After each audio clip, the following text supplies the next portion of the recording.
Hi, this is Ram Gopal Verma and congratulations to iDream for reaching 1 million subscribers. సంతోషం. ఇంకొక మహానుభావుడిని గుర్తు చేయాలనుకుంటున్నాను. మంగళంపల్లి బాలమురళీకృష్ణ గారు. మహానుభావులని గుర్తు చేయాల్సిన అవసరం లేదు, సదా మనతోనే ఉంటారు వాళ్ళు. అంతే అంతే అంతే సవరించుకోవాలి నా మాటని. వారు ఒక సందర్భంలో బహుశా పాడుతా తీయగా మెగా ఫైనల్ 1999 మద్రాస్ నగరంలో వేదిక అనుకుంటా. కాదు, ఇది జరిగింది. మీరు చెప్పబోయేది ఏంటో నేను ఊహించి చెప్తున్నాను. ఇది హైదరాబాద్లో జరిగిందని నా అనుకుంటున్నాను. ఎక్కడైతే ఏంటి, కాదు మద్రాసులోనే జరిగింది, నాకు గుర్తుంది. రామోజీరావు గారు కూడా అటెండ్ అయ్యారు. ఆ రోజు ముందు వరుసలో వారు కూడా కూర్చున్నారు. రాజేశ్వరరావు గారిని వేదిక మీద తీసుకొచ్చి చివరి దశలో ఉన్న మహాదేవన్ గారిని ఆ రోజు జడ్జెస్ వచ్చి సుశీలమ్మ గారు, సౌందరరాజన్ గారు, ఎల్లారేశ్వరి గారు అనుకుంటా. ఆ సందర్భంలో వారు ఒక మాట అన్నారు, 10 సంవత్సరాలు కష్టపడితే బాలు నన్ను కలుసుకుంటాడు. ఏకవచనంతోనే అన్నారు. అదే మాటను అలాగే చెప్పడం వల్ల నేను ఏకవచనం వాడాను. 10 సంవత్సరాలు కష్టపడితే బాలు నన్ను కలుసుకుంటాడు, 10 సంవత్సరాలు నేను కష్టపడ్డా బాలును కలుసుకోలేను అన్నారు. అది సరైన మాట. అది కాదు ఆయన అన్నది. బాలు కాస్త కష్టపడితే నాలాగా పాడగలడు, నేను కష్టపడ్డా మా అబ్బాయిలాగా పాడలేను అన్నారు. ఇప్పుడు దీని గురించి మీరు ఏం అడుగుతున్నారు? అదే అంతటి వాత్సల్యం, అంతటి ప్రేమ దాంట్లోనే ఉంది జవాబు. నన్ను అబ్బాయి అని పిలుస్తున్నారంటే నేను ఆయనకి ఏమవుతాను? పుత్రుడిని అవుతాను. ఖచ్చితంగా పుత్రవాత్సల్యంలో వాడు ఇంత మంచి చేసినా ఇంతగా కనపడుతుంది. నేను దాన్ని గనక నిజమని నమ్మి కొంచెం ప్రాక్టీస్ చేస్తే బాలమురళి అంత పేరు వచ్చేస్తుంది నాకు. ఆయన అలా పాలేడు. ఇంతకంటే ఏం కావాలి మన కీర్తి అనుకుంటే అక్కడే రాయదగిలి బాళ్ళు పడిపోతాను. అది వాత్సల్యంతో వచ్చే ఒక ఉత్ప్రేక్ష. అంటే నా మీద ఆయనకు అంత నిజమైన ఆస్తి కదా. అంతేనండి, దీనికి మించింది లేదు. ఎప్పుడైనా కూడా ఎపిటాఫ్ అన్నది మనకు లేదు, కానీ ఎవరిదైనా పరమపదించిన తర్వాత ఒక శిలాఫలకం రాస్తారు కదా, ఫలానా వాళ్ళు పుట్టిన తేదీ దాని మీద రాయగలిగితే మా వీటిలో ఉన్న మంచి లక్షణాలు ఇవి, వీళ్ళు ఉన్న చెడు లక్షణాలు ఇవి అని కూడా రాయగలిగితే బాగుంటుంది. రాయలేరు ఎవరైనా కూడా. సో అల్టిమేట్గా అలాంటి ఎపిటాఫ్ ఏదైనా if somebody can write on my సమాధి మీద రాయగలిగితే, ఇప్పుడు ఎవరికైనా అదేంటండి అంత మాట అనకండి, చెవికి ఇబ్బంది, ఇప్పుడు 100 ఏళ్ళ తర్వాత అయినా చనిపోవాలి కదండి. అడగలిగితే ఒక అవతార పురుషుడు ఇలా ఆశీర్వదించాడు ఇతన్ని అని రాస్తే చాలనిపిస్తుంది నాకు, బాలమురళి గారు చెప్పిన మాట. అది భ్రాతృవాత్సల్యంతోనో పుత్రవాత్సల్యంతోనో అన్నది ఆయనకు ఆ నమ్మకం ఉండి ఉండొచ్చు. ఎందుకంటే ఇప్పుడు నాకు అనిపిస్తుంది నేను అది చేయలేదు కాబట్టి ఆయన చొరక వేశాడు. అథవా ఇన్నేళ్ళుగా పాడుతున్నావు, నా దగ్గరికి ఇంతమంది వచ్చి క్యూలో నిలబడి సంగీతం నేర్పించండి అంటే నాకు వ్యవధి లేకుండా నేను కొంతమందినే స్వీకరించగలుగుతున్నాను. నన్ను నాన్నగారు అని పిలుస్తున్నా, నా దగ్గరకు వచ్చి సంగీతం నేర్చుకోలేవురా నువ్వు, నేర్చుకుంటే ఇంకా ఎక్కడికి వెళ్ళేది నీ కీర్తి పతాక అని ఆయన నన్ను హెచ్చరిస్తున్నట్టే తీసుకున్నాను తప్ప ఆయన సినిమా పాట ఇప్పుడు ఓ చిన్నదానన ఆయన చేత పాడిస్తామా? ఒకవేళ ఆయన పాడినా అలా పాడతారా? ఉండదు కదా. అది నేను అలాగే తీసుకుంటాను తప్ప, అంటే ఈ పాట ఏదో చాలా చిన్న విషయం అని కాదు నేను అనడం. ఆ పాట చాలా ఏం పెద్ద గొప్ప పాట కాదని కాదు. ఎవళ్ళకు ఉండాల్సిన లిమిటేషన్స్ వాళ్ళకు ఉంటాయి. చాలామంది పెద్ద సంగీత విద్వాంసులు, సంప్రదాయ సంగీతం పాడేవాళ్ళు సినిమా పాటను చాలా చిన్నతనంగా చూస్తారు. అది సరికాదు. ఏది శుభం, ఏది సులభం కాదు, ఏదీ కష్టం కాదు. మనసు పెడితే ఏదైనా సాధించవచ్చు. అలాగని ఇదేముంది మనకి ఇంత విద్య ఉంది కదా సినిమా పాట ఊదేస్తాం అనుకుంటే చాలామంది దానివల్ల కాదు అసలు. అది ఎవరి పని వాళ్ళదే. అది కానే కాదు. దేనికి ఇవ్వాల్సిన మర్యాద దానికి ఇవ్వాల్సిందే. ఇప్పుడు చక్కగా సూట్ వేసుకొని ఒక రిసెప్షన్కి వెళ్తున్నాం మనం, ఏముంది కాళ్ళ దగ్గర ఉండేది ఎవరు చూస్తారని ఏమీ వేసుకోకుండా వెళ్తామా? సూట్ వేసుకున్నప్పుడు షూవే వేసుకోవాలి. ఆ షూ మ్యాచ్ అవుతుందా లేదా చూసుకోవాలి. అలా లేకపోతే సూట్ అక్కర్లేదు, హాయిగా పంచు కట్టుకుని ఒక చల్ల చొక్కా వేసుకొని వెళ్ళచ్చు. సో దేనికి ఇవ్వాల్సిన మర్యాద దానికి ఇస్తేనే అది కరెక్ట్గా ఉంటుందన్నమాట. అందుకని సినిమా పాట అయినా ఏదైనా దాంట్లో మనసు పెట్టి పనిచేయడమే ముఖ్యం. ఆయన అది ఆ లోతుగా తెలిసిన వాళ్ళు కాబట్టి ఆ ప్రశంసను నేను అలా తీసుకుంటాను.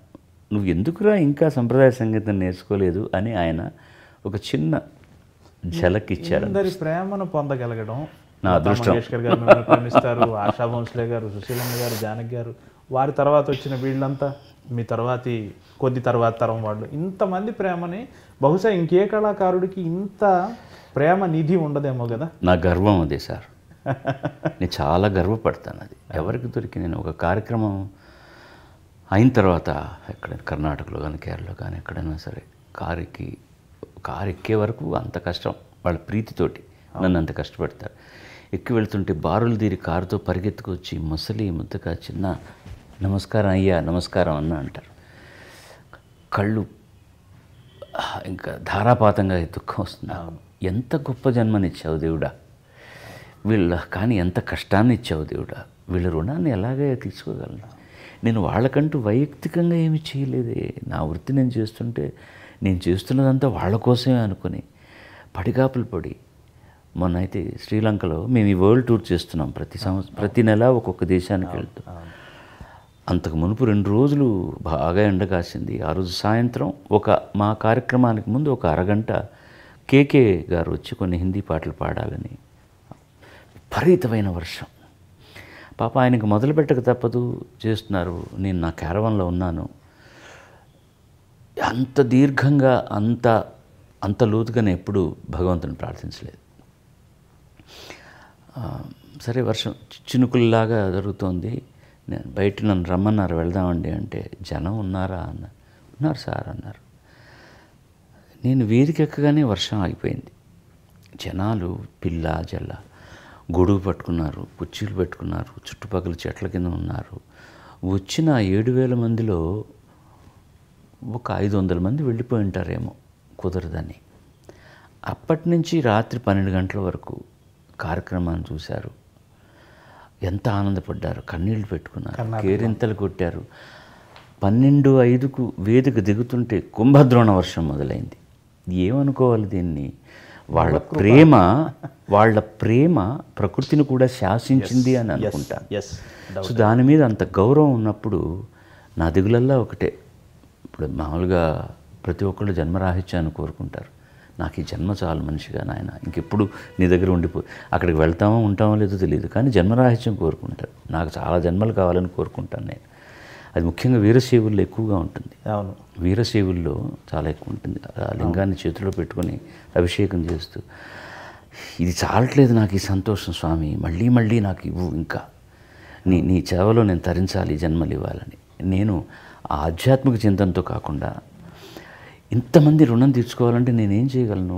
ప్రతి ఇంటికి గడపకు వెళ్ళి నేను సాష్టాంగ నమస్కారం చేయలేను. నేను బాగా పాడాలి, వాళ్ళకి ఇంకా సంతోషాన్ని ఇవ్వాలి. కానీ ఒక జన్మ చాలదు కదా. దేవుని కోరుకుంటాను నాకు మళ్ళీ బాలసుబ్రహ్మణ్యంగానే జన్మేయమని. దీంట్లో మళ్ళీ ఒక చిన్న లంకి ఉంది. నేను ఇంకో జన్మలో బాలసుబ్రహ్మణ్యంగా పుట్టినా వీళ్ళందరూ మళ్ళీ పుడతారా ఇలాగే? వాళ్ళు ఆ రుణాన్ని తీసుకుని అలాగే వెళ్ళిపోతారు. వీళ్ళందరూ కూడా పుట్టాలి, నేను పుట్టాలి. ఇది సాధ్యం అవుతుందా లేదో తెలియదు, కానీ అంటే అంత గంభీరమైనటువంటిది నా కోరిక. ఎందుకు వినయంగా ఉండడానికి అవకాశం లేదండి. ఏమి చేసుకున్నాం మనం, నాకు ఇప్పుడు కూడా అర్థమైపోతుంది గుండె. ఎంత ప్రేమ, ఎంత గౌరవం, ఎంత మంచి జన్మిచ్చాడు దేవుడు. మీరు చెప్తుంటే అసలు మాటలే లేవు. ఒక్కటి మటుకు తెలుగువాడిని అయినా కానీ నేను ఒక్క కమెంట్ చేయాలనుకుంటున్నానండి.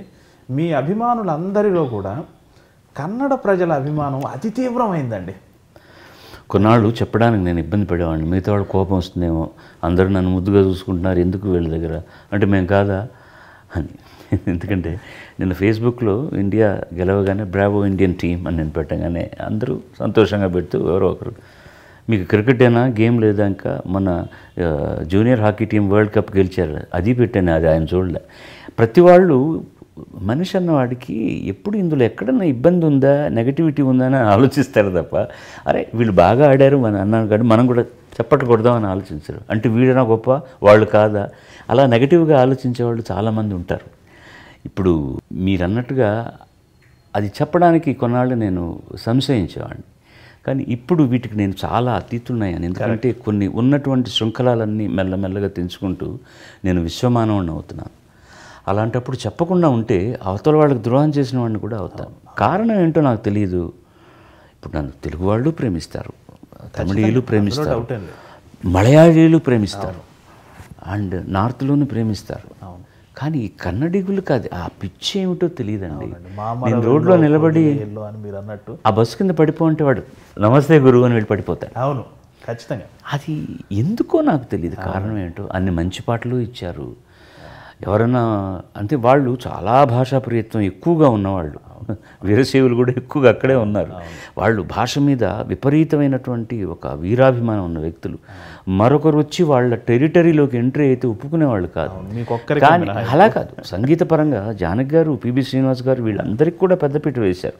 కానీ వాళ్ళకంటే ఒక్క అంగుళం నాకు కొంచెం ఎక్కువ వేశారేమో అనిపిస్తుంది. కారణం ఏమైనా కావచ్చు, అది వేరే విషయం. iDream 1 million subscribers కి రీచ్ అయ్యిందండి. Congrats to iDream Media on reaching 1 million subscribers. iDream Media on 1 million subscribers reach చేసినందుకు all the best and congratulations to you. Congrats iDream. 1 million subscribers reach అయిన శుభతరుణంలో నా శుభాకాంక్షలు తెలియజేస్తున్నాను.